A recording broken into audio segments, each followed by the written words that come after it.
ଆସରୂପା ପିଣ୍ଟୁ ଲୁସିଉ ଖୁସି ଅଜାଙ୍କ କାହାଣୀ ଶୁଣିବା ବସି।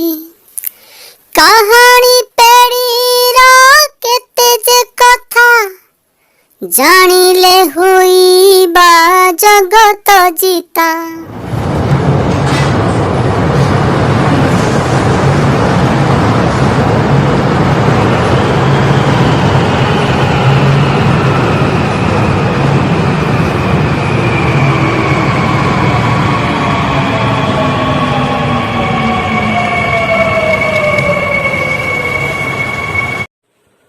ମୋର ଅତି ଆପଣାର ଭାଇ ଓ ଭଉଣୀମାନେ, ବାଇଆ ଅଜାଙ୍କ କାହାଣୀ ପେଡ଼ିକୁ ଆପଣମାନଙ୍କୁ ସ୍ୱାଗତ। ଆଜି ମୁଁ ଆପଣମାନଙ୍କ ପାଇଁ ଏକ ସୁନ୍ଦର କାହାଣୀଟିଏ ନେଇକରି ଆସିଛି।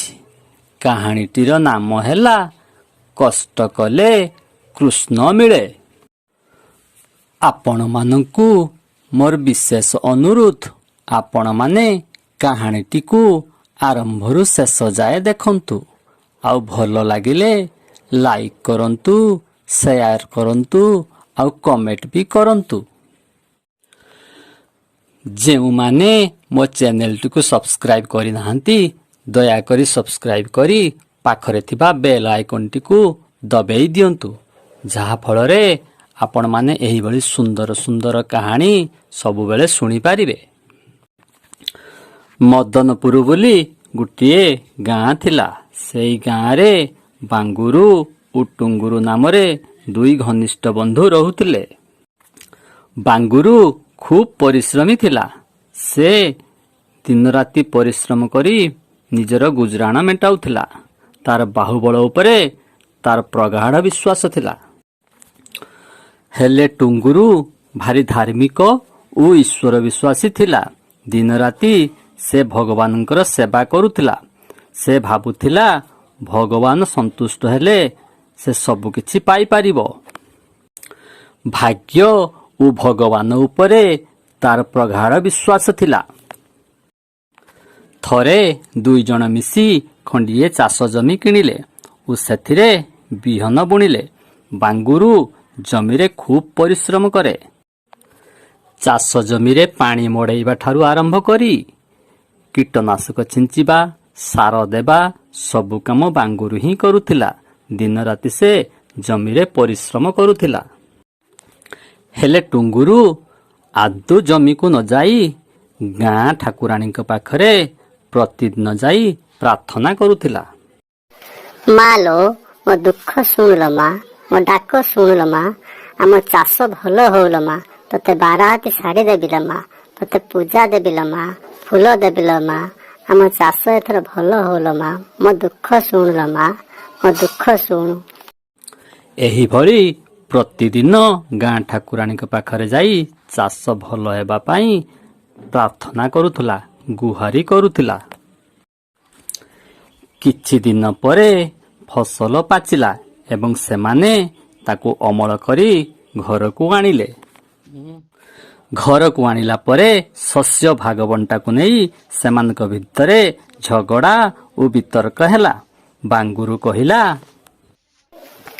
ମୁଁ ଚାଷ ପାଇଁ ଅଧିକ ସମୟ ଦେଇଛି। ବିହନ ବୁଣିବା ଠାରୁ ଆରମ୍ଭ କରି ପାଣି ଦେବା, ସାର ଦେବା, କୀଟନାଶକ ଛିଞ୍ଚିବା ଓ ଅମଳ ହେବା ଯାଏ ସବୁ କାମ ମୁଁ କରିଛି। ମୋ ଯୋଗୁଁ ଫସଲ ଭଲ ହୋଇଛି ଆଉ ଅମଳ ବି ଅଧିକ ହୋଇଛି। ଆଉ ମୁଁ ଯଦି ପରିଶ୍ରମ କରିନଥାନ୍ତି ତାହେଲେ ଏତେ ଅମଳ ହୋଇନଥାନ୍ତା।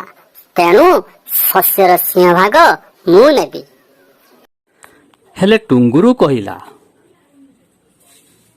ନାଇଁ ନାଇଁ, ମୋ ଯୋଗୁଁ ଫସଲ ଭଲ ହୋଇଛି। ମୁଁ ଫସଲ ଭଲ ହେବା ପାଇଁ ମାଙ୍କ ପାଖରେ ଦିନରାତି ଗୁହାରି ଜଣାଇଛି। ଆଉ ମା ମୋ ଡାକ ଶୁଣିଛନ୍ତି, ସେଥିପାଇଁ ଅମଳ ଭଲ ହୋଇଛି। ତେଣୁ ଶସ୍ୟର ସିଂହଭାଗ ମୁଁ ନେବି। ଶସ୍ୟ ଭାଗବଣ୍ଟାକୁ ନେଇ ସେମାନଙ୍କ ମଧ୍ୟରେ କୌଣସି ସମାଧାନ ହୋଇପାରିଲା ନାହିଁ। ତେଣୁ ସେମାନେ କୌଣସି ଉପାୟ ନ ପାଇ ଶେଷରେ ଗାଁ ମୁଖିଆଙ୍କ ପାଖକୁ ଗଲେ। ଗାଁ ମୁଖିଆ ସେମାନଙ୍କର ସବୁ କଥା ଶୁଣିଲା ଆଉ କହିଲା, ଦେଖ ବାଙ୍ଗୁରୁ ଓ ଟୁଙ୍ଗୁରୁ, ତମମାନଙ୍କର ସମସ୍ୟା କଥା ମୁଁ ଶୁଣିଲି, ହେଲେ ଏ ସମସ୍ୟାର ସମାଧାନ ମୁଁ ଆଜି କରିପାରିବି ନାହିଁ। ଏ ସମସ୍ୟାର ସମାଧାନ ମୁଁ କାଲି କରିବି। ଏହା କହି ସେ ଦୁଇ ଜଣଙ୍କୁ ବସ୍ତାଏ ଲେଖାଏ ଗୁଡ଼ି ମିଶା ଚାଉଳ ଦେଲା ଓ କହିଲା, ବାଙ୍ଗୁରୁ, ଟୁଙ୍ଗୁରୁ, ଏ ଗୁଡ଼ି ମିଶା ଚାଉଳ ନେଇ ଘରକୁ ଯାଅ। କାଲି ସକାଳେ ଚାଉଳରୁ ଗୁଡ଼ି ଅଲଗା କରି ମୋ ପାଖକୁ ପୁଣି ନେଇ ଆସିବ। ଆସିବା ପରେ ମୁଁ ତୁମ ସମସ୍ୟାର ସମାଧାନ କରିବି। ତାପରେ ଦୁଇ ସାଙ୍ଗ ବସ୍ତାଏ ଲେଖାଏଁ ଗୁଡ଼ି ମିଶା ଚାଉଳ ନେଇ ନିଜ ନିଜ ଘରକୁ ଗଲେ। ଘରେ ଯାଇ ବାଙ୍ଗୁରୁ ପରିଶ୍ରମ କରି ଚାଉଳରୁ ଗୁଡ଼ି ବାଛି ଅଲଗା କଲା। ହେଲେ ଟୁଙ୍ଗୁରୁ ଚାଉଳ ବସ୍ତାକୁ ନେଇ ଠାକୁରାଣୀଙ୍କ ଆଗରେ ଥୋଇ ପ୍ରାର୍ଥନା କଲା। ମା ଲୋ, ଏ ଗୁଡ଼ି ମିଶା ଚାଉଳରୁ ସବୁ ଯାକ ଗୁଡ଼ିକୁ ଅଲଗା କରିଦେଲ ମା। ମୁଁ ତୋତେ 12 ହାତ ଶାଢ଼ୀ ଦେବିଲ ମା, ପୂଜା ଦେବିଲ ମା, ଫୁଲ ଦେବିଲ ମା, ସବୁ ଦେବିଲ ମା। ଏ ଗୁଡ଼ି ମିଶା ଚାଉଳରୁ ସବୁ ଯାକ ଗୁଡ଼ିକୁ ଅଲଗା କରିଦେଲ ମା। ପରଦିନ ସକାଳେ ଦୁଇ ସାଙ୍ଗ ପୁଣି ସେହି ଚାଉଳ ବସ୍ତାକୁ ନେଇ ଗାଁ ମୁଖିଆଙ୍କ ପାଖକୁ ଗଲେ।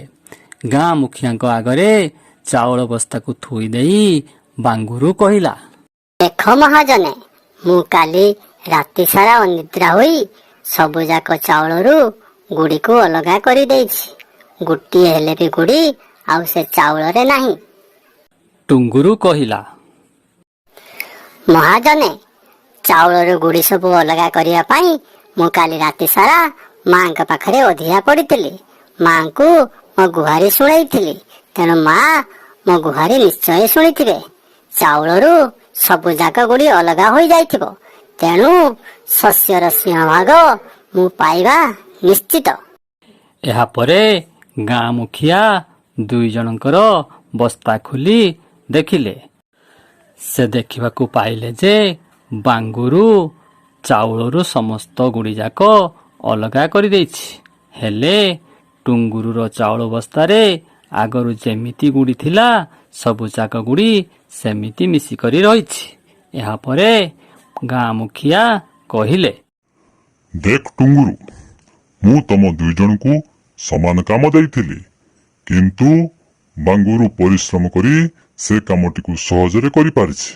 ହେଲେ ତୁ ବିନା ପରିଶ୍ରମରେ ରାତି ସାରା ମାଙ୍କ ପାଖରେ ଅଧିଆ ପଡ଼ି କାମଟିକୁ ସମ୍ପୂର୍ଣ୍ଣ କରିପାରିନାହୁଁ।